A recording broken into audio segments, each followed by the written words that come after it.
Ko sveiki visiem! Labdien! Sveiki! Labdien! Sveiki! Vēl skaļāk! Labdien visiem! Labdien! Labdien! Labdien, cita lieta! Nu, ko mēs sākam, prieks liels visus redzēt šajā pašā dienā. Mēs sākam mūsu online webināru par tēmu, tad kā sagatavot uzņēmumu finansiņu piesaistē mīti un leģendas. Mēs šodien par mītiem un leģendām runāsim, kas tajā finanšu sektorā mums ir. Tad īsi struktūra, es pastāstīšu par katru speakeru, tad es padalīšos ar savu pieredzi, tad katrs speakers padalīsies par savu finansējumu pieredzi, tad būs mums finansētāji, kas stāsta par sevi, uzņēmēji, kas dalās, un tad mums būs diskusija, un tad beigās varēs uzdot savus jautājumus. Tāpēc visi, kas vajadzas klāt, jūs varat kopējā čatā rakstīt jautājumus, un mēs uz viņiem visiem atbildēsim. Nu, arī mums, kas uzstājās, mēs arī varam skatīties tajā čatā. Es domāju, visi var redzēt, un ja ir kaut kāds relevants jautājums, kurš attiecīgi varētu būt tev tēmēt, tu gribēsi viņu atbildēt, tu vari atbildēt, kamēr tu runā, vai arī beigās Q&A sesijā mēs atbildēsim. Mums ir 1 stunda, kā saka, šī saruna tiek ierakstīta, var tikt izmantot par labu mums visiem uzņēmējiem, tie, kas nevarēja pieslēgties, lai pēc tam viņiem ir iespēja klausīties un atkārtot. Es domāju, būs ļoti vērtīgi, ļoti forši un ļoti noderīgi. Nu, ko aiziet? Tad es gribētu 2 vārdos padalīties, pastāstīt. Pirmais, es gribētu introducēt Lilitu. Lilita Čebotarenko no Reģionālās investīciju bankas. Lilita, čau! Čau, un precizēšu, ka Čebotarenka. Man tā uzvārds. My bad, sorry. 28 gadus strādā finanšu nozarē Kraibanka Citadele un 5 gadus pārstāv Reģionālo investīcijas banku vidējo uzņēmumu kreditēšanas vadītāju. Tas ir amazing. 28 gadu, tas ir vienkārši. Jā, tā starp citu Reģionāla investīcija banka visstrājāk augošā banka 24. gadā pēc kredīta portfeļa pēc maniem datiem. 51 un 52% portfels izauga. Tas bija amazing. Tā, ejam tālāk pie dāmām. Tātad Evita Stālīte. Evita, čau! Čau! Jā, Smego Finance, Smego pārdošanas vadītāji, 13 gadus finanšu nozares pieredze un 2 gadi strādā Smego. Tas ir ātrākais nebanku finansētājs, kas strādā ne tikai Latvijā, bet arī 7 vai 8 valstīs. Un tā ir tā vieta, kur iepēc ātras naudas, un kad vajag ātru likviditāti. Evita? Jā, nedaudz par cipariem. Varbūt jebkurā gadījumā 4 gadus jau ar uzņēmumu kreditēšanu esam Latvijā jau 40 miljonu portfeli šobrīd. Un jā, aktīvi finansējam, ātri finansējam līdz pat 2,7 miljoniem vienu klientu ietvaros varam. Ok, super. Tā, ejam tālāk. Mareks Basankovičs. Pareizi? Mareks, vienkārši Mareks. Jā, Marekam es saskaitīju 31 gadu. Es nevaru, tā patiesībā nav, ka finansēšanas nozarē tas pārstāvis arī dažādās bankās bijis un tā tālāk. Un pārstāv Silva Finance, kas liekas ātrākais un viens no tādiem strādāk augošākiem finansētiem pret zemes ķīvi. Jā, sveiciens visiem. Jā, mēs esam tikai gadu veci, bet esam kārtīgi ieskrējušies. 10 miljoni ir izsniegts par šo 1 gadu. Dzanamies pakaļ pārējiem nebanku finansētājiem. Tā kā jā, ieviešam jaunu elpu.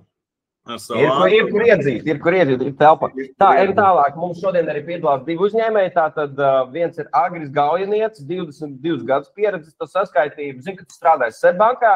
Tu attīsti nekustamās īpašumus, tev ir Airbnb izmitināšana, tev ir saules parks, kas strādā, ģenerē elektrību. Tā kā, Agri, čau! Čau, jā, super. Esmu bijis, ir pazīstami cilvēki, sveiks Marek. Esmu bijis no banku sektora un palēnām transformējos attiecīgi aizgājis uzņēmējdarbību. Un vērts pieminēt, ka pirms 12 pēc krīzes finanšu es darīju līdzīgi darbu kārtos. Man bija bankas kredīts.lv portāls un nodarbojos ar finanšu brokerēšanu, tāpēc es ļoti labi zinu, cik ir svarīgs uzņēmējiem uzticams tilts, lai aizvest tev pie pareizā finansētāja, kurš tev saprotas labāk. Bet par to vēlāk. Jā, paldies, Agri. Tā. Un tad nākamais uzņēmējs, kas šodien mums būs kā speakers, ir Eduards Bagīnskis. Pareizi, Eduards? Sveiki, pareizi. Jā, tev Edbags. Tā kā neuztraucieties, viņš ir Eduards. Jā. Eduardam ir, es saskaitīju 24 gadu pieredzi, strādāja Citadela bankā, Lloyds bankā, 12 gadus nodzīvoja nostrādāja Gibraltārā. Tas cilvēks, kas ir uzņēmējs, kas palīdz citiem uzņēmējiem vērt vaļā kontus, piesaistīt finansējumu pa visu Eiropu un ārpus Eiropas. Jā, Arturs, viss pareizi. Jā, izmantojot savu starptautisko pieredzi, dzīvojot Gibraltārā un strādājot Gibraltārā. Un palīdz uzņēmējiem no visas pasaules, vērt vaļā kontus visā pasaulē un sniedzu citas finanšu konsultācijas. Paldies, jā. Super. Tā, nākamais, kas gribu introducot, ir Raivis Kvireckis. Raivis, čau. Čau visiem. Raivis ir Fed Finance valdes loceklis, 20 gadus uzņēmējdarbības pieredze. Es atceros, kādreiz tu Bauskā sāki Sebā nostrādāt, un tad viņš bija pirmais cilvēks Bauskās, kas kreditēja un brokerēja kredītus. Bija numur 1 cilvēks, pie kā iepēc pēc kredītiem Bauskā. Jā, tieši tā. Tā tas bija. Bija tāds laiks. Tas gan bija fiziskām personām bija jāpalīdz, un tad nebija pieredze darījumos nekustamiem īpašumiem, un tas viss dabīgi aizgāja uz nekustamo īpašumu attīstību, kā arī man ir pieredze uzņēmējdarbībā.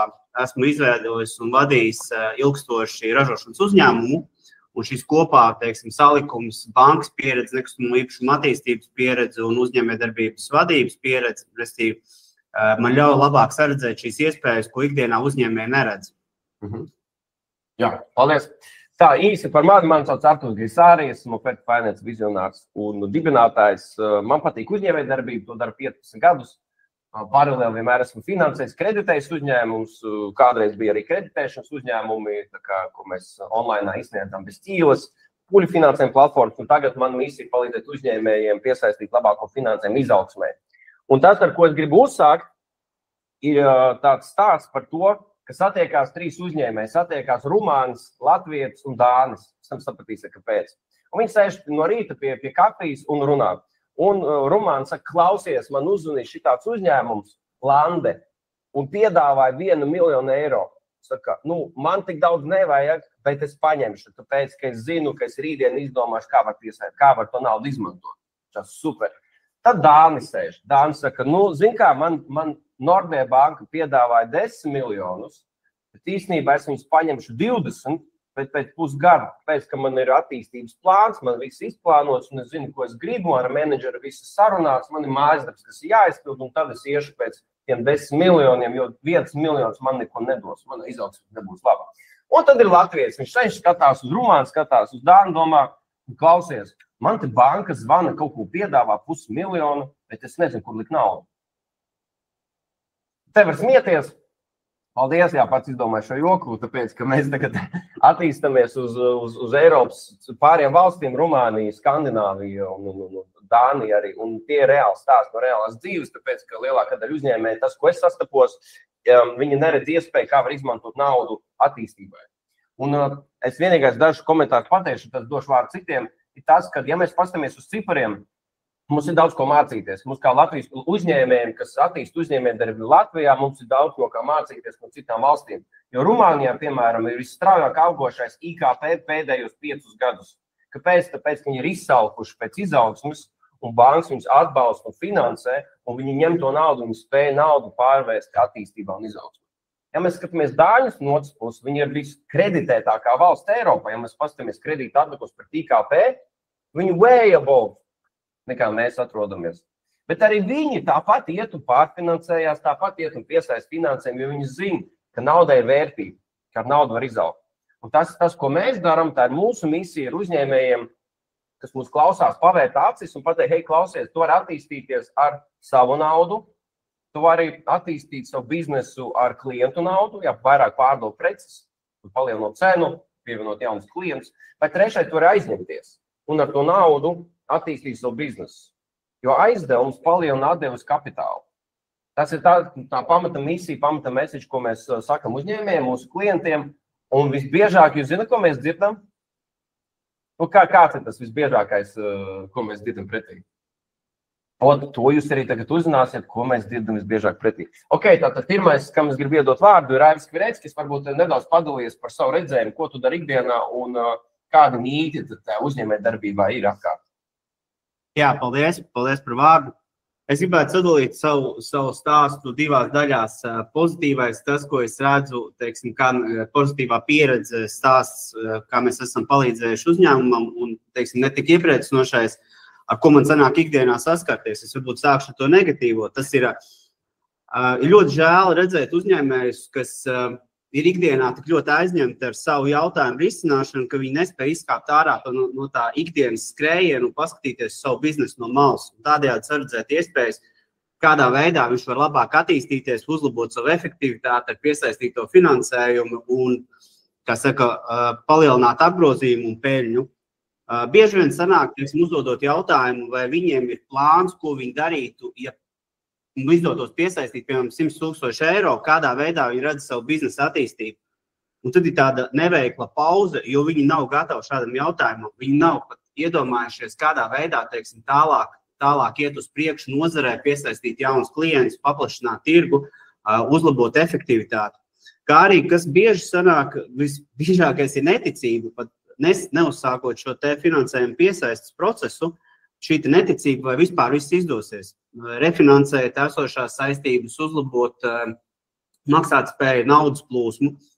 Un tad ir pozitīvā pieredze, ka nāk pie mums uzņēmēji, kas, teiksim, ir lielākā daļa ir eksportējoši, eksportā nodara, teiksim, vairāk fokus uz eksportu, un kuri vēlās refinansēt esošās saistības, palielināt šo te aizdevumu, lai varētu uzņemties lielākus pasūtījumus, attīstīt biznesu, un man ir stāsts uzņēmumu, kas strādā aktīvi uz Skandināviju, kur bija nepieciešams refinansēt no esošās bankas un piesaistīt vēl papildus finansējumu, lai uzlabotu naudas plūsmu, lai varētu uzņemties lielākus pasūtījumus. Un mēs to izdarījām veiksmīgi, kas viņam ļāva dubultot apgrozījumu un ieiet Dānijas tirgū. Tur bija tieši vēja turbīnu detaļas tiek ražotas šeit Latvijā. Tas tāds unikāls produkts. Jā, un šis ir tas veiksmes stāsts, ka klients noticēja, vērsās pie mums. Tā tendence ir tāda, ka jo lielāks uzņēmums, jo vairāk lielāks apgrozījums, lielāks tirgus, jo vairāk novērtē šo te ārpakalpojumu, kas saistīts ar finansējumu piesaisti. Tas no manis, teiksim, šī te pieredze gan labās, gan sliktās lietas, vairāk gribās akcentēt labās lietas, kad uzņēmēji vēršās pie mums, notic šīm iespējām, ja varbūt sākotnēji neizdodās sasniegt cerēto rezultātu, tad katrā ziņā mēs skaidri iezīmējam šo te mājas darbu, pie kā ir jāstrādā, kas ir jāuzlabo, lai nākamajā aplī, teiksim, šis rezultāts būtu cerētais. Paldies! Jā, paldies, Raivi, par insightu. Tā, Lilita, tagad tev vārds. Jā, sveiki visiem webināru darbiniekiem un dalībniekiem. Jā, man tā pieredze ir diezgan ilga, gandrīz 30 gadus. Es esmu banku jomā, sākus no paša zemākā posteņa, izejot dažādus darbus, bet pēdējos 20 gadus gandrīz esmu tikai kreditēšanā. Smejos par sevi, kad es esmu tā kā tirgotājs, es tirgoju uzņēmējiem naudu. Ko man tādu gribas pateikt tieši uzņēmējiem šajā laika posmā, ka tad, kad tu nāc uz banku, mans viedoklis tas, ka pirmkārtām tev ir jābūt tādam, ka tu esi atklāts, jā, arī pret banku, un nebaidies no bankas, jo ļoti būtiski ir laiki mainījušies. Un pirmām kārtām tev jāizdara tas mājas darbs, jau ir mājams, lai tu saproti, ko tu vēlies, vai tev tur būs investīcijas, vai tev pietrūkst apgrozāmie, kas tev ir ķīlā, un saprast arī savu naudas plūsmu, jo bieži vien, kur ir tā problēma, kad uzņēmējs domā, man ir nekustamais īpašums, un es tagad te jums iedošu, un kā es maksāšu, es galīgi pat nezinu. Tā kā tas ir vērtīgi saprast, un kas vēl pēdējos laikā ir ļoti mainījies tas, kad klienti uzņēmēji grib tādu individuālu attieksmi tieši. Un to varu šeit pateikt par Reģionālo investīciju banku. Jā, piekrītu Artūram, ka mēs pēdējā gada laikā esam ļoti izauguši, jo mēs strādājam pēc principa tet-a-tet. Mums ir savs menedžeris, kas ir ātri sazvanāms. Mums ir ļoti labi vadība, kura ir pieejama un ļoti ātri risinām dažādas problēmas.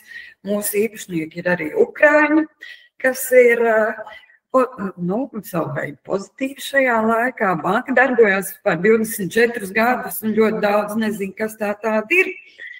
Bet mēs esam un vienās rokās varam iedot līdz 13 miljoniem.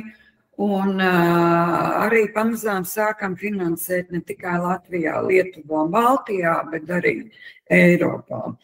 Un vēl tāda būtiska lieta, kas tagad ir jau sagatavojot tieši tos kredītu pieteikumus no klienta puses. Tātad, iesniedzot to dokumentu paketi, mēs tomēr gribam, lai klients saprotat, kas viņam ir ķīlā, pasaka arī, cik viņš tagad maksā kredīta maksājums, jo tas ir ļoti būtiski, saprast un aprēķināt jums to summu, cik mēs varam iedot, un kas ir jūsu tie mērķi. Un vēlreiz atkārtošos, būt godīgam, un tagad arī bankas iedod ļoti ātri indikatīvo piedāvājumu. Un tātad, kad tu esi atnācis uz banku, tu izvēlies vismaz savas vairākas bankas, kurš tad iedod šo indikāciju, tad godīgi pasaka, ka jā, man ir šis salīdzinājums ar bankām, tad tu izvēlies to top 3 un tajā vei dziļāk. Un kas ir tādas lietas, kur varbūt klienti šādi mulsina banku, ka nav godīgi. Un tad sanāk tā, ka mēs to indikāciju kaut kas tajā kredīta pieteikumā šādi aiziet ne tā, kā vajag, jo pēkšņi mēs atrodam, ka jums ir varbūt vidgrafiks, ja varbūt ir kaut kādas problēmas, ja varbūt ir kredīta reģistrā kādi kavējumi.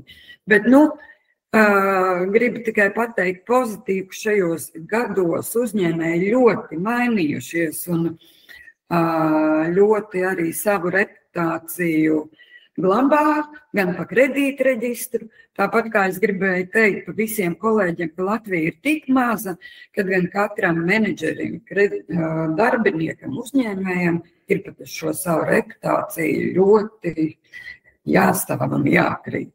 Kaut kā īsumā tā. Jā, paldies, ka liels. Tas, kas piefiksēja, ka uzņēmējiem jābūt atklātam un godīgam pret banku, ir mājasdarbs, kas jāveic, ir ķīla ieņēmumi, kas var nosakt arī tos maksājumus. Tad pirmais jāzina, ko es gribu, piesakos, un nākam, ko es iedrošinātu uzņēmējus, prasam indikatīvus piedāvājumus.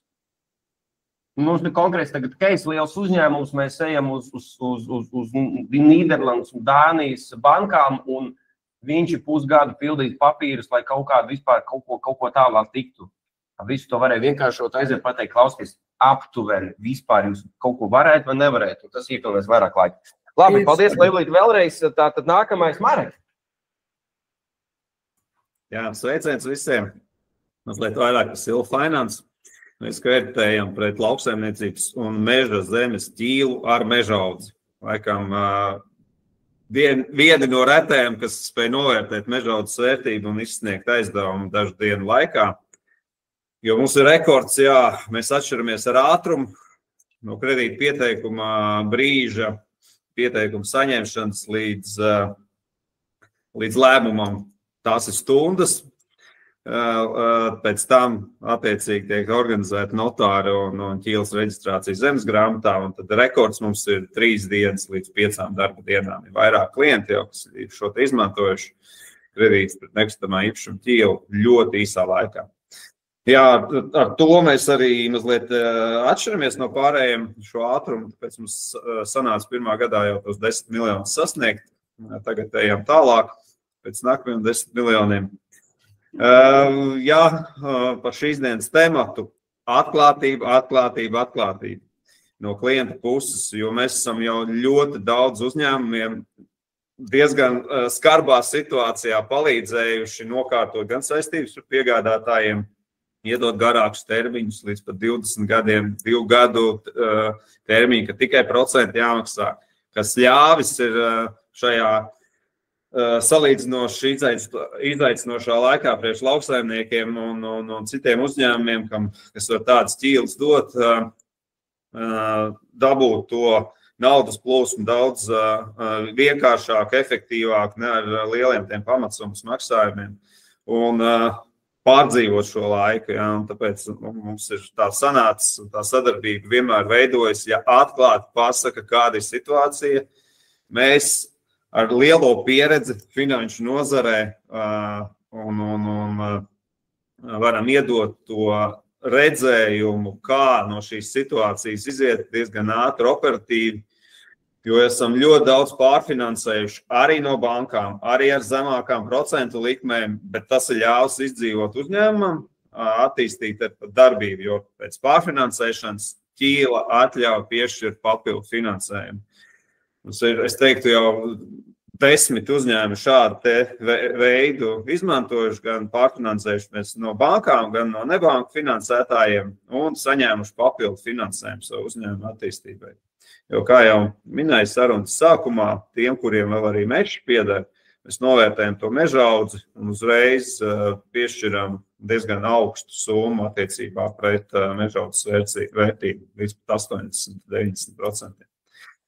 Tā kā, jā, pieteikumos noteikti vajag saprast to, ka mēs vēlamies tiešām to informāciju saņemt par esošo situāciju, aizdevumi, kādas summas, kādiem termiņiem tas palīdz saprast un piedāvāt labāko risinājumu klientiem un labāko to atrast izēju no situācijas un arī straujāk attīstīties. Jo jā, man arī ilgus gadus esot finanšu nozarē un mēram gandrīz pusi pavadot pie finansēšanas, uzņēmuma finansēšanas, redzu, kad ir tas konservatīvisms valda. Mums ir zemākais aizņēmuma īpatsvars pret IKP uzņēmumiem. Jā. Tāpēc varbūt mēs esam tur, kur esam, pat Baltijas mērogā, un es, protams, saredzētu krietni straujāk izaugsmu arī pārējo nozaru uzņēmumiem. Tas tāds īsumā no manis, labprāt atbildējuši visiem kaut kādiem jautājumiem, ja papildus jau redz, te daži parādās, bija par vidu noteikti. Mēs esam palīdzējuši arī nokārtot vidu saistības lielā apmērā un kas uzņēmumam ļauj arī pēc tam saskaņot pa mazākām summām garākus termiņus gan vidā, gan viņam atbrīvoto naudas plūsmu, un viņam ir līdzekļi. Jo naudas plūsma ir pats galvenais, tā ir jābūt pozitīvai.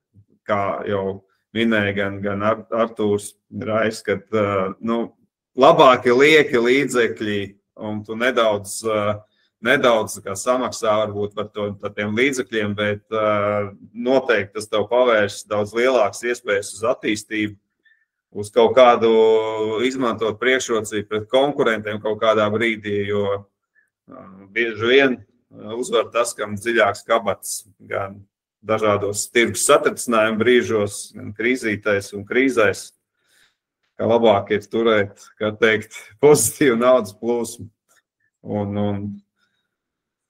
kas var palīdzēt daudzās situācijās. Labi, Marek, paldies tev liels. Tas, ko es sadzirdēju, godīgums, ko Lilita arī saka, tas godīgs tu atnācis pastāst, ka uzņēmējs, kā man godīgi ir, tad tu vari palīdzēt. Ja es negodīgs un izpildu ārā, tad pēc tam būs grūti, slikti. Jā, neizmantosim labu vārdu šajā webinārā. Mums arī bija daudz klienti, kas līdz galam nestāsta. Mēs kā brokers gribam izdarīt labāko. Mēs aizējam, pastāstam, iesniedzam dokumentus, pēc tam izpildu ārā pēc 3–4 mēnešiem kaut kāds fakts, dēļ kā tas viss darījums sabruka. Tas, ko es vēl no savas pieredzes gribu pateikt, ka īstenībā tas ir normāli finansēties vienā finanšu iestādē, izaugt, tad aiziet papildus finansējumu, dabūt, piemēram, uz lielākām summām refinansētās uz banku, uz zemākām likmēm, tad paralēli vēl ņemt nebanku sektorā, kā Agris jau māja ar galvu, viņš kā finanšu direktors jau saprot, Timreiz grupā strādājot, kā tas viss strādā. Ja tas ir normāli. Ja man biznesē ir grūti, es paņemu ātri naudu, izdzīvoju, sakārtoju saistības, sakārtoju grafikus un tad eju tālāk, attīstos un refinansēju. Bet lūdzu, mani mīļie uzņēmēji, nevajag sēdēt ilgi uz dārgas naudas. Nauda var būt dārga, un tas nav slikti. Viss atkarīgs, cik es pelnu. Ja man marža ir 100% un nauda maksā 50%, uz īsu termiņu tīri matemātiski var būt. Ir jāga aizņemties, varbūt uz īsu. Bet ko dara parasti uzņēmēji, aizņemās un aizmirst. Un tad ar maržu kaut kas notiek, cikli neaiziet, un tad beigās tu sēdi uz dārgas naudas un grūti refinansēties. Tāpēc, jā, nevajag sēdēt uz tādas dārgās naudas adatas, vajag meklēt citus scenārijus. Varbūt tāpēc mēs esam konservatīvi, ja, kad, labāk tad vispār neaizņemšos. Tā, labi, paldies. Tā, nākamā, Evita, lūdzu. Sveiciens visiem. Prieks redzēt webinārā arī jau zināmus vārdus, uzvārdus no uzņēmumiem. Tā kā arī 4 gadus jau esmu tieši uzņēmumu kreditēšanā, atceros lielāko daļu no viņiem. Tad SME-Go. Mēs esam finansētājs, kurš piedāvā plašu tieši finansēšanas produktu klāstu, jo mums ir gan faktorings, gan kredītlīnija, gan aizdevums ar ķīlu, bez ķīles attīstības projektiem. Mums ir ļoti labi diversificēts portfelis, kas nozīmē to, ka mūsu portfelī ir gan lieli bankas klienti, bankas līmeņa klienti, gan uzņēmumi, kas vēl tikai sākuši startēt, kā saka, pašā starta posmā. Mums ir arī uzņēmumi, kuri attīsta nekustamos īpašumus. Tā kā, teiksim tā, mēs paši esam diversificēti, mūsu portfelis ir diversificēts, mūsu piedāvājums arī ir pielāgojams gandrīz ikvienam. Tad no savas personīgās pieredzes, ko es varētu padalīties, tādas līdzi paņemamās lietas, tas viens ir iepriekš jau kolēģi pieminētā arī, protams, atklātība ir viena no būtiskākajām lietām. Otra ir katram finansētājam noteikti atšķirās tas dokuments pakete, kas ir nepieciešama, lai izvērtētu. Un šeit būtiski tomēr atbildīgi izturēties pret šo noteikumu, jo, ja mēs palaižam kaut kādas nianses garām, tas tikai vienīgi paildzina šo procesu līdz pozitīvam lēmumam. Bet no mūsu prakses varu teikt, ka mums ļoti, ļoti tuvu sakrīt tas indikatīvais piedāvājums ar reāli apstiprināto piedāvājumu. Tur mazas niansītes tikai varbūt var nosvērstīties. Un otra lieta, ko es noteikti gribētu teikt, ka mēs uzskatām, teikšu šobrīd pārstāvot arī mūsu uzņēmumu, ka ja uzņēmums tic savai idejai, viņš nebaidīsies dot personīgo galvojumu. Un mēs kā finansētājs piešķirot aizdevumu arī to ļoti vērtējam, jo tas ir būtisks faktors, ko bieži vien palaiž garām tieši indikatīvajā piedāvājumā, ka tur tas ir minēts, un tad, kad mēs jau nonākam pie gala darījuma slēgšanas, pēkšņi tas var būt kā tāds deal breaks, kad uzņēmums tomēr nav gatavs šo te personīgo galvojumu sniegt.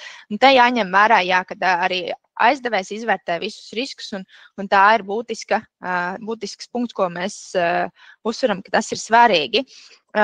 Vēl varu padalīties ar lietām, ka mēs bieži vien saņemam no uzņēmumiem diezgan neprecīzas operatīvās bilances. Ir dažas pozīcijas, kuras manu grāmatvedim nav iesniegt visi dokumenti iepriekšēji vai tam līdzīgi, kad vienreiz iesniegt neprecīzi operatīvā bilance patiesībā var arī visu lēmumu arī sabojāt. Tur visbiežākā kļūda mēdz būt, kad esošās kredītsaistības nav pareizi nogrāmatotas, ilgtermiņš, īstermiņš. Tas noteikti būtu vairāk svarīgi grāmatvedēm, bet finanšu direktoriem tas būtu jāpamana. Šādas nianses, tas ietekmē tālākos aprēķinus, arī noteikti Lilitai bankā tas ir ļoti svarīgi. Mums arī tas svarīgi ir, jo mēs sekojam līdzi, lai uzņēmums tomēr kreditējās veselīgi, lai uzņēmums uzņemās tādas saistības, kuras viņš spēja atmaksāt. Un uzreiz mēs pārējām pie nākamā. Ir labi tomēr sarunāties ar finansētāju un izvēlēties vispiemērotāko atmaksas grafiku, kas ir tāds atmaksas grafiks, kas iespējams atbilst varbūt tādam vispesimistiskākajiem scenārijiem, kad uzņēmums spēs sekt savas saistības vai ik mēnesi, vai ik ceturksni, vai ik gadu, vai tas būs kāds attīstības projekts, kurā viņš jau paredz, ka, piemēram, tā ēka tiks pabeigta nevis 8 mēnešus, bet realitātē nodot eksploatācijā vēl plus 6 mēneši. Un aizņemoties jau startā, šis te ir paredzēts, nevis pēc 8 mēnešiem nonāk situācijā, kad ēka ir puspabeigta un finansētājiem ir jāatgriež viss aizņēmums, tad tiek meklēti citi risinājumi. Vēl kas būtu svarīgi, jā, šīs te ķīla jau tika pieminēts, ka arī mēs finansējam ar nodrošinājumu. Bez nodrošinājuma mums ir tikai līdz 20,000 aizdevums iespējams, tad arī pats nodrošinājums. Mūsu gadījumā tas var piederēt arī ne pašam uzņēmumam un finansējam līdz 70% no tirgus vērtības, kas ir samērā augsts procents, bet arī svarīgi saprast, kādam mērķim tas ir paredzēts. Jo mēs uzskatām, ka ja uzņēmumam ir lieki līdzekļi un viņš tos ir gatavs ieguldīt ilgtermiņa investīcijās, tas gluži nebūtu korekti, jo visticamāk uzņēmums par saviem apgrozāmiem līdzekļiem, piemēram, iegādājas nekustamo īpašumu un pēc pusgada vēršās, piemēram, pie mums, lai iegūtu apgrozāmos līdzekļus. Droši vien būtiskāk labāk būtu šādus te ilgtermiņa investīcijas finansēt ar kreditoru palīdzību. Un jā, man būtu tik daudz ko stāstīt, es varētu aizņemt visu šo laiku, un noteikti jums būs arī kādi jautājumi, kuriem es arī labprāt atbildēšu un dalīšos ar savu pieredzi, padomiem, idejām. Es varu arī jūs iedvesmot kādam nākotnes projektam. Tie mums noteikti var vērsties arī uz sarunu ar kolēģiem no ofertas. Mēs bieži arī uzaicinām uz tikšanos pie sevis, jo iespējams klātienes tikšanās ir tā atslēga, kad visas puses notic tam, ka tas ir realizējams. Mums ir arī veiksmīgi piemēri tieši ar ofertu, kad satikšanās klātienē ir bijusi tā atslēga līdz veiksmīgam darījumam. Jā, paldies tev, liels. Fakts, jā, kad fiziski tiekamies, mēs zinām, 60% ir body language, mūsu komunikācijā termiņu valoda, 30 ir intonācija, nosacīt 10 ir vārdi, ko mēs sakam. Pēc fiziski tikties arī vēl objektā pie klienta vai pie finansētāja vienmēr tas palielina uzticību. Kas teica atklātība, uzticība, godīguma, tas vārds godīguma, trust, ir tas, kas virmo apkārt. Ok, labi, paldies, mēs ejam tālāk. Tagad mums dos vārdu mūsu uzņēmējiem, tā kā mums šodien 2 uzņēmēji Agri, vārds tev. Jā, sveiki, man sauc Agris. Īsts ieskats saistībā, kad pirmo reizi es sapratu, ka kredīts attīstībai ir svarīga lieta. Kad man bija 19, 20 gadus pavadīju Amerikā, studentu apmaiņas programmā, Losandželosā, un tur es ļoti ātri noķēru to momentu, ka rietumu pasauli attiecīgi uz kaut izturās uz kredītiem. Es nerunāju par tām šausmām, respektīvi, kad privāta persona mašīnas tiek finansētas vienkārši kā kārtējās hipotēkas pret nekustamu īpašumu ar 10-15 gadu atmaksu grafiku, kur pēc 5 gadiem attiecīgi mašīnas vērtība ir x%, bet kredīts ir palicis krietni vairāk. Un es noteikti, kas izgājis liels process pa finanšu pasaulē, katram noteikti ir savs stāsts, bet mēs pieskārāmies interesantam tēmām. Atklātība. Es no savas pēdējo gadu pieredzes gribētu nedaudz tādu interesantu tekstu uzmekt. Atklātība pārāk daudz finansētājiem arī sačakarē galvu. To esmu pats personīgi saskāries, ka jā, un tas īstenībā tas ir traucējis arī vienam manam projekta attīstībai, kur, respektīvi, 2-3 mēneši tika pazaudēti, jo pārāk daudz tika atklātība, jo finansētājs pie šī informācijas dauduma apstulbst, tā gribētu teikt, un nepieņem pareizu lēmumu. Ja pieņem tik konservatīvu, gribētos teikt, mēs neko neatšķiramies no Swedbankas vai no kādas top 4 bankas lielās. Ātrums. Mēs visi reklamējam ātrumu. Forši pieņem, kad ir indikatīvie lēmumi, attiecīgi tas viss notiekās, bet tas ir tāds kopējs process noteikti ir pie ātrumu. Ja tas skar juridisko personu pārprezentāciju, tad šī sadaļa, kas neietekmē zemes grāmatas vai kādas citas lietas, noteikti ir iespēja uzlabot efektivitāti. Un Izejot no šī te momenta, esam tas, ko es agrāk esmu piedošana strādājis Zviedru Kapitāla bankā.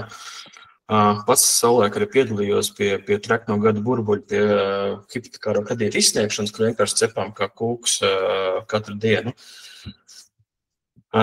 Jā, un kredīts, es uzskatu, ir must-have lieta, ja tas ir saistīts ar savu aktīvu veidošanu, tas ir savu attīstību, jo, kā mēs pieskārāmies, tad sava nauda, un noteikti ar kredītu naudu var multiplicēt. Par naudas plūsmu īstenībā arī interesants attiecīgie termins, jo, ja mēs skatāmies no naudas plūsmas viedokļa, tad, ja mēs ejam pie nekustamā īpašuma attīstības, tad pozitīvi savu naudas plūsmu visticamākais es dalīšu arī tajā pašā nekustamā īpašuma attīstībā. Un tad mēs nonākam pie diskutabla. Un tad attiecīgi saruna pie tavu finansētāju, hei, reku mans milestone, reku mans mērķis, kur es vēlos iet iekšā, attiecīgi atskaita, un tad mums veidojās tā svarīgā lieta, atklātība uzticamība, vai es savu projektu varu sasniegt, varu izpildīt, ja es viņu izpildu, mēs ejam tālāk. Un man ir svarīgi tā viedoklis, ka, ja es esmu sasniedzu šo te konkrēto starpmērķi, kad mēs turpinam arī iet tālāk, nevis mēs piedošanu mainam spēles noteikumus. Un ar to, kāpēc es pieminēju iepriekš, esmu iepriekš strādājis, izmantoju toreiz savulaik arī savas bankas zināšanas kā juridisko personu brokeris. Tas bija pirms vēl visiem FKTK, tas, ka vajadzēja reģistrēties 15. gads, kas tam līdzīgs, es nemaldos. Tad šeit bija tas svarīgais tilts, un arī Artūras pazīst arī vairāk kā 10 gadu. Mums vienos līdzīgs skolas nosaukums arī. Šeit ir svarīgs tas modelis, kad ir ka katrs mēs darām savu profesiju, savu lietu, un Artūrs un komanda tad ir tur rokas pulsu, seko līdzi, kas notiekās kreditēšanas tirgu, kas nāk kāds kreditētājs attiecīgi ir aktīvāks, kurš mazāk aktīvs, kas pēc vajadzībām, es teiktu, tāds finanšu dakteris, finanšu medicīnas konsultants, attiecīgi spēj. Ja mēs veidojam to uzticamības tiltu, tad mēs spējam atrast rezultātu.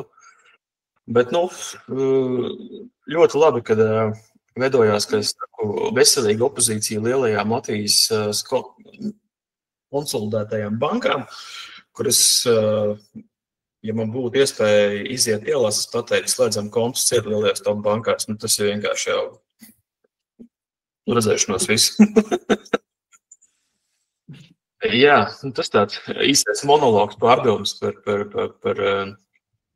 par finanšu pasauli.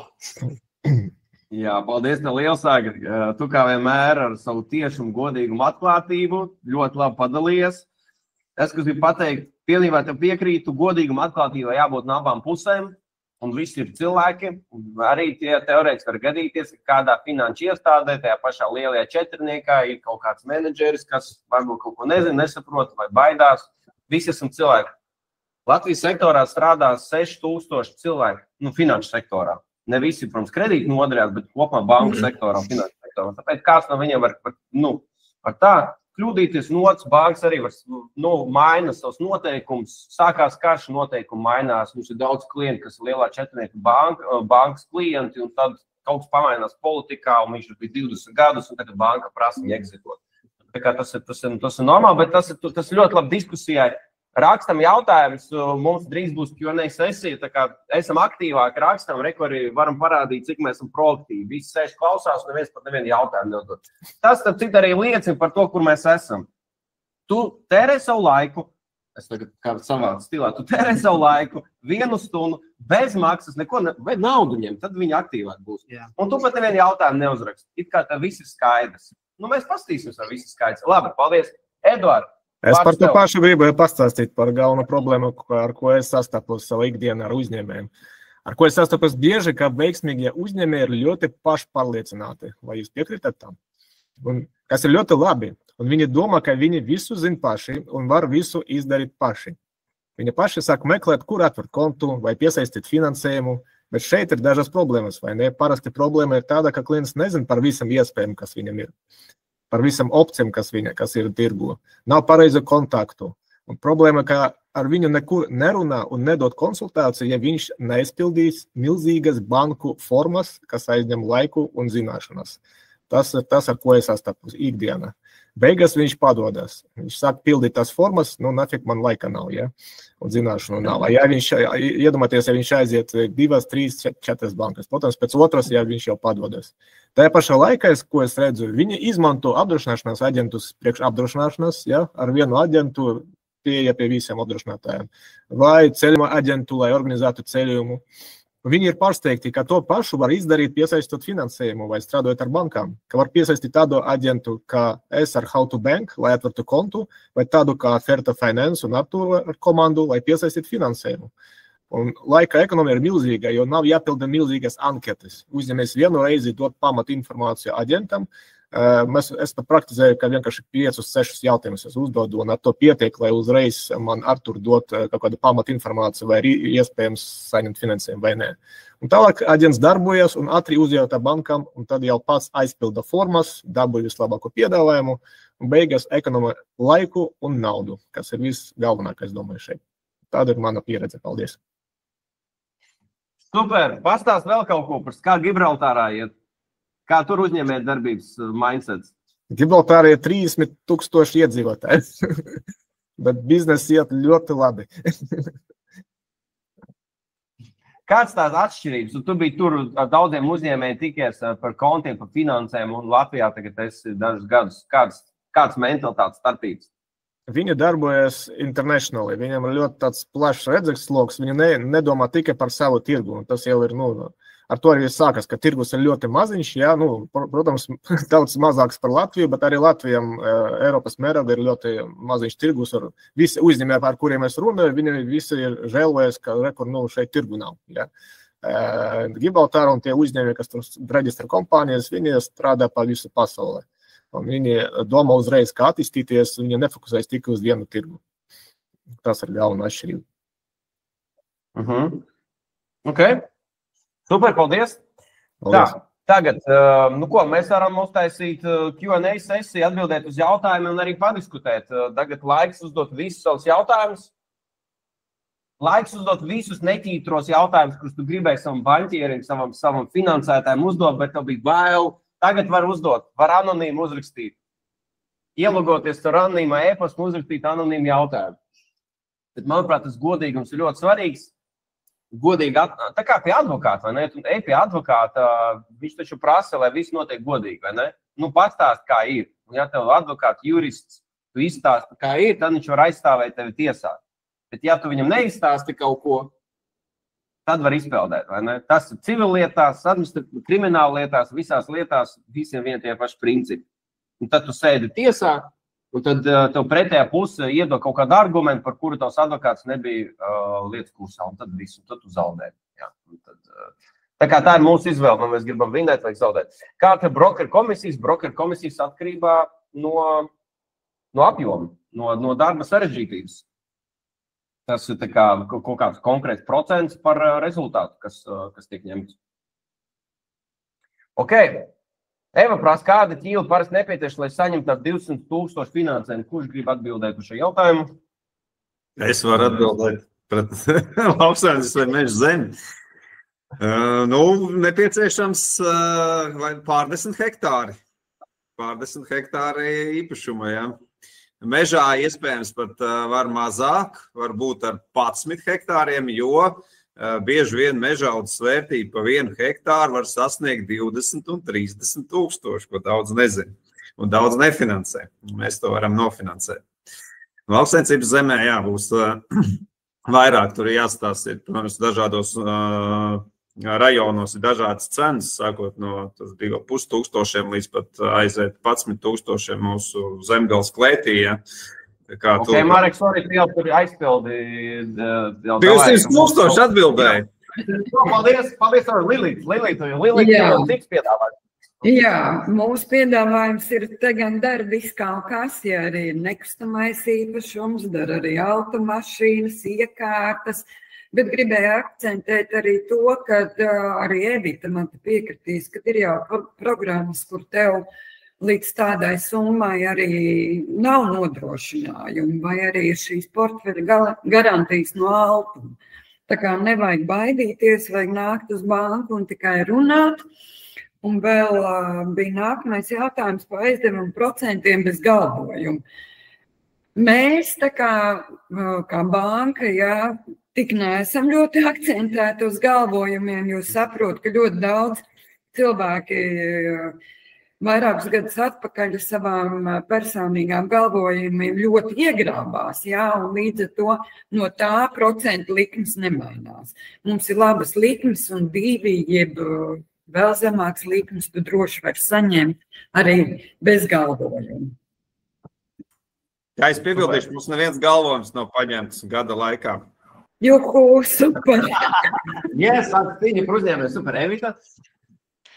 Jā, es arī varbūt atbildēšu, te daži citi jautājumi ir ienāci par to, ja jauns uzņēmums un ar stabilu pieaugumu. Mēs, protams, vēlētos, ja uzņēmums jau strādā kādu laiku un ir vismaz 1 gada pārskats iesniegts vidā. Tomēr atsevišķos gadījumos mēs arī skatāmies uzņēmumu, kuram vēl nav iesniegts gada pārskats, jo otrs dokuments, ko mēs izvērtējam, tā ir vispār apgrozījums kontā, kāds tas ir. Un, tur mēs arī saprotam to reālo uzņēmuma dzīvīgumu, bet šādiem jauniem uzņēmumiem tur būs jārēķinās, kad būs nepieciešama ķīla. Un tad mēs vērtēsim gan to izaugsmi, kas uzņēmumam ir, to naudas plūsmu nākotnē. Jā, mēs kā nebanku finansētājs varam arī savu lēmumu balstīt uz nākotnes naudas plūsmu, aprēķinot visas maksātspējas indeksus, kas varbūt bankā tomēr skatīsies vēsturiskos rezultātus, tad mēs varam būt nedaudz elastīgāki uz šo. Un mūsu gadījumā, jā, bez procentu, bez galvojuma, tāds aizdevums mums nav pieejams, līdz ar to, tā kā tad noteikti tas būs bankā jāskatās tālāk. Paldies, Evita. Marek? Jā, es mazu piebildi par ķīlu. Mums arī ir citu nozaru uzņēmumu, kuriem kā īpašniekam pieder meža zeme vai lauksaimniecības zeme. Mēs esam nofinansējuši transporta uzņēmumus, respektīvi īpašnieks liek savu privāto īpašumu kā ķīlu. Tā kā mēs esam daudz nofinansējuši arī tādu tipu. Nozarei nav obligāti jābūt lauksaimniecībai vai meža strādē. Ok, paldies. Lili, pirms tu atbildi, es gribu atbildēt uz jautājumu, kāpēc apdrošināšanas brokeri saņem komisiju tikai no apdrošinātāja, bet kredītbrokeri ņem naudu no klienta. Kreditētāji brokeriem nemaksā. Tā atbildes, Jāni, paldies tev par jautājumu. Jānim šodien visvairāk jautājumu no visiem. Tā atbildes slēpjas tajā, ka tirgus Latvijā nav regulēts. Regulēts kā Anglijā vai Vācijā, kur, piemēram, Anglijā ir FCA, kur brokeru darbība ir regulēta, kur ir konkrēta samaksa par darbu. Mēs 500 vai 600 paundi man jāsamaksā kā klientu brokerim. Tad viņš iet un viņš meklē labāko piedāvājumu, un tad viņš pusgada laikā neatrod, tad kaut kāda daļa no naudas tiek atgrieztas. Ja tirgus būtu regulēts, tad arī finansētāji būtu skaidrāk nostim, kā kurš maksā. Mēs strādājam ar 40 iestādēm Latvijā, pat vairāk, bet lielākā daļa nemaksā. Tas ir fakts. Un tāpēc, kāpēc man maksāt? Man tā patīk klientu rinda, priekš kā man maksā brokerim. Tāpēc mēs mainām to ekosistēmu, skaidrs mēs runājam par lielākām bankām.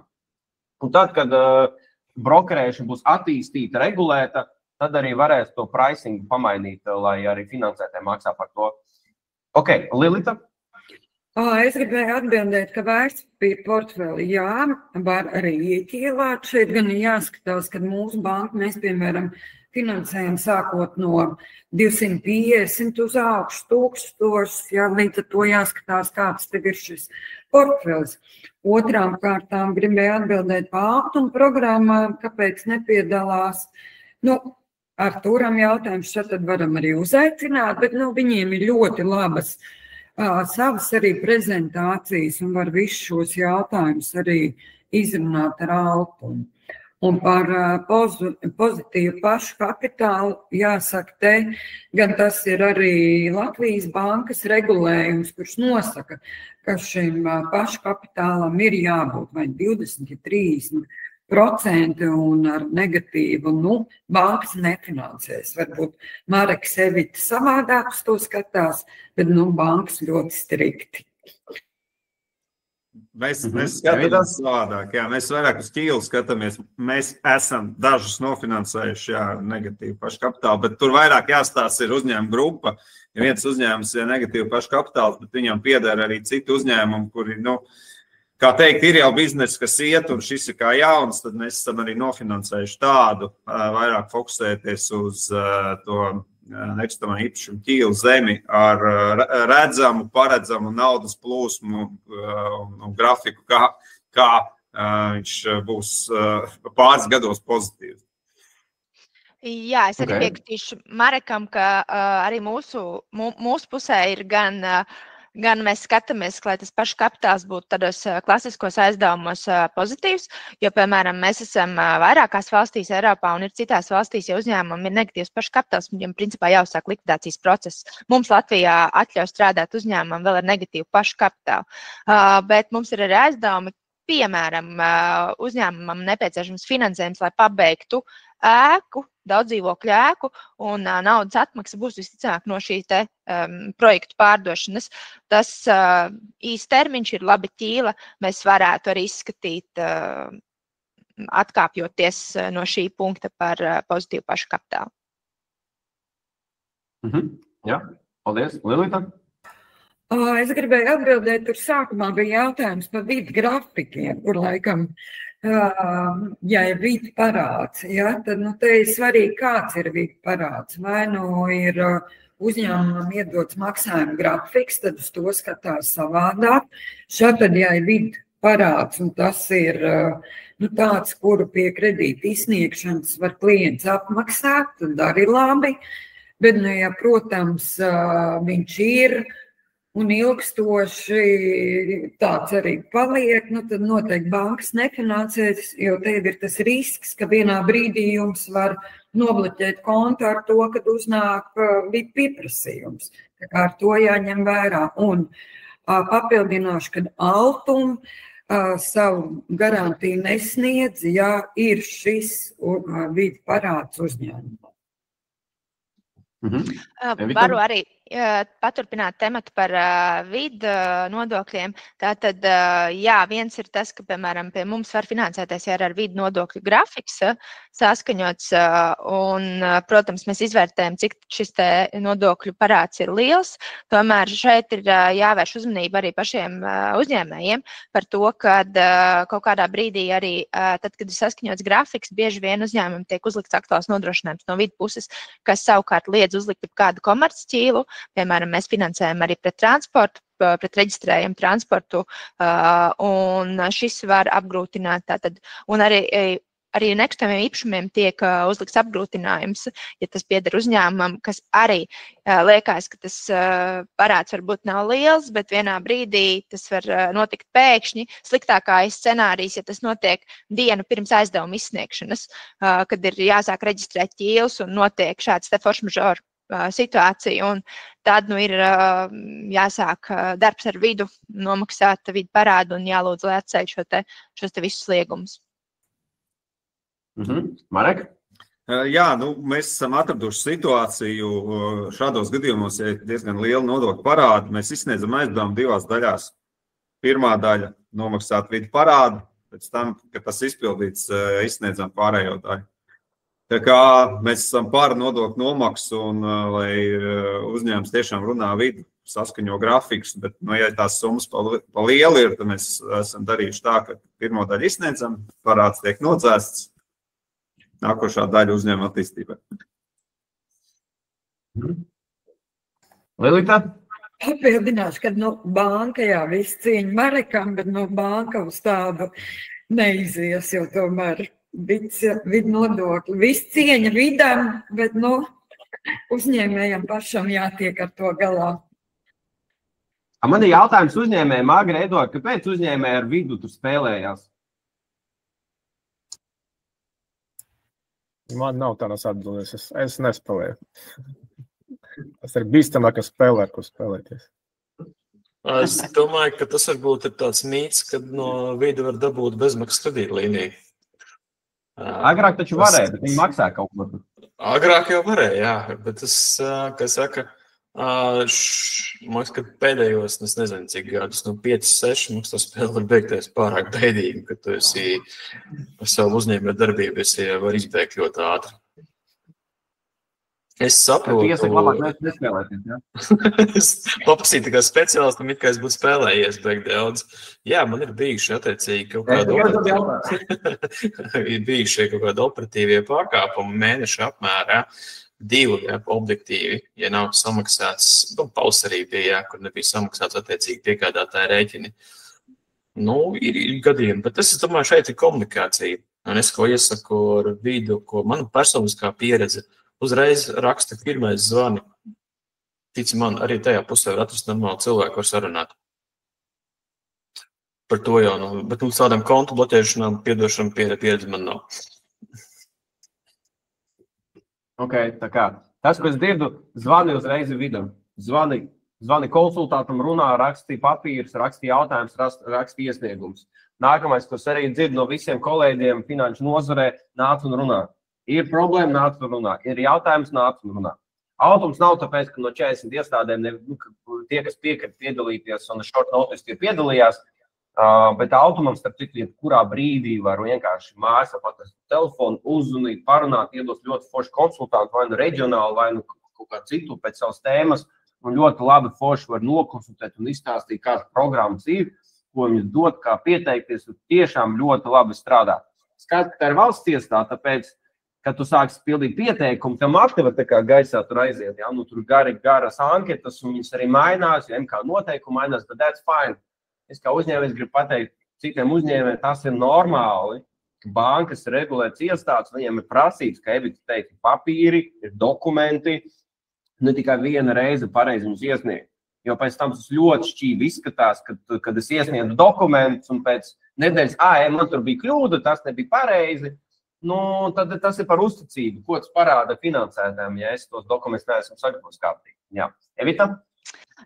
Man ļoti norazanēja tavs teikums nāc un runā. Tas ir arī esošiem klientiem un klientiem, kas ir pie citiem finansētājiem, kad neatlikt šo sarunu, tad, kad jau ir, principā, rītā jau ir jābūt risinājumam, nākt un runāt, noteikti celt telefonu, kad zvana finansētājs, iespējams, esošais kreditors var piedāvāt jau kādu saprātīgu risinājumu, pārkreditēt, refinansēt, ieteikt kaut kādus tiešām racionālus izējas scenārijus, jo arī Mariks pieminēja, ka ir palīdzēts uzņēmumiem tiešām grūtās situācijās. Arī man ir tā pieredze, kad ir palīdzēts, ir sastrukturēts tas darījums tā, kad uzņēmums tiek iespējams ar vienu aizdevumu galā ar 3 kreditoriem, kur viss ir slikti jau, tā, kad ir viss slikti un neredz vairs izēju un atkal notiek tad refinansēšanās un sakārtotas maksāšanas grafiks atbilstoši tai situācijai, un viss attīstās, un tas viss tiek aizmirsts kā tāds ļauns murgs, kas bijis iepriekš, un tāpēc nāc un runāt, tas ir labs sauklis ikvienam uzņēmumam, kuram ir darījuma attiecības ar finansētāju. Nāc un runā. Jā, Marek, mēs jau tur beigsim, mums jau 2 minūtes palika, es gribu final remarks uztaisīt. Tā kā jau tev kaut kas ātri sakāms pasaki, un tad mēs finišējam. Nāc un runā, ja nesaprot, atnāc pie kāda cita, un bieži vien mēs esam iedevuši piedāvājumu, un beigās tomēr esošais kreditors saprot pēc piedāvājuma no cita, un ir risinājums. Runājiet! Jā. Super, paldies liels. Man liekas, tas nāc un runā, tas varētu būt mūsu šīdienas webināra sauklis, nāc un runā. Tāpēc, ka, klausamies, mēs kā uzņēmēji, mēs nevaram bez bankām, mēs nevaram bez konta, mēs nevaram bez naudas. Bankas eksistē 4000 gadu, pat vairāk. Bankas nevar bez uzņēmējiem, jo lielākā daļa, ko bankas finansētāji pelna, ir procenti no kredītiem. Kaut kā daļa no komisijām arī nāk. Tā kā mēs viens bez otra nevaram. Tie ir mīti, ka var izdzīvot kaut kā bez kontas, bez kredītiem, pasties uz labākajām valsts ekonomikām, cik viņiem ir low to GDP, tā kā cik viņiem kredīti atlikot par IKP ir. Nākam un runājam, Uzņēmēji vajadzīgi bankām, bankas vajadzīgs uzņēmējiem. Tas jautājums ir, kāda ir valoda. Mācamies to finanšu valodu. Finansētāji ļoti labi zina uzņēmēju valodu. Mums kā uzņēmējiem jāmācās ar finanšu valodu. Naudas plūsma, cash flows, DSCRs, operatīvā bilance. Un tas, ko es gribu pateikt, ir 4 apziņas līmeņi. Pirmais ir apzināties, kas ir kredīts, kāpēc viņš ir vajadzīgs. Otrs, saprast elementāri, kā pirmās klases līmenī, kā tas strādā. Nākamais līmenis ir izvērtēt, vai tas ir vērtīgi man kā uzņēmējiem šajā brīdī aizņemties. Un ceturtais ir savākt pēc iespējas vairāk informācijas un pieņemt informatīvu lēmumu.